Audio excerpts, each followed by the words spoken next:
வாயிலாக சில சமயம் அவர்கள் வெற்றியும் பெற்றிருக்கிறார்கள்.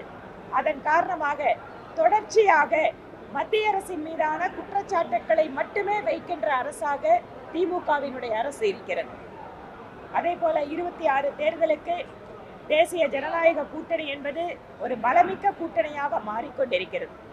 இன்னும் கூட வரக்கூடிய காலத்தில் பல்வேறு அரசியல் கட்சிகள் இந்த கூட்டணியில் இணைவதற்கான வாய்ப்பு இருக்கிறது.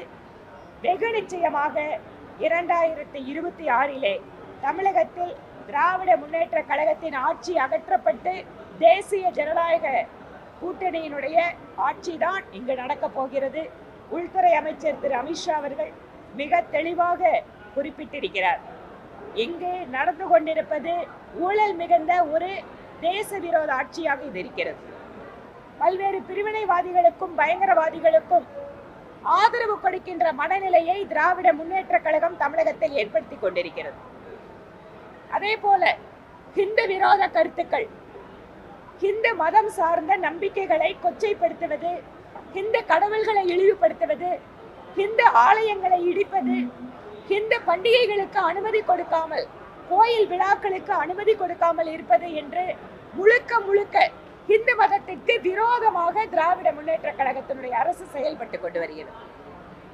முருக பக்தர்கள் மாநாடு ஜூன் 22 இந்து முன்னணி நடத்த இருக்கிறது.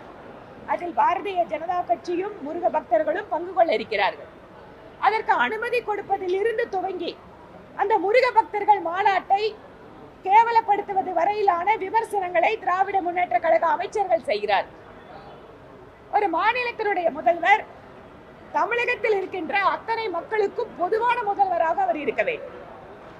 ஒரு கட்சியினுடைய தலைவராக இல்லாமல் ஒரு முதல்வராக அத்தனை இந்து பண்டிகைகளுக்கும் வாழ்த்து சொல்ல வேண்டிய முதலமைச்சர் சிறுபான்மை மக்களுக்கு மட்டும் வாழ்த்து சொல்கின்ற முதலமைச்சராக இருக்கிறார்.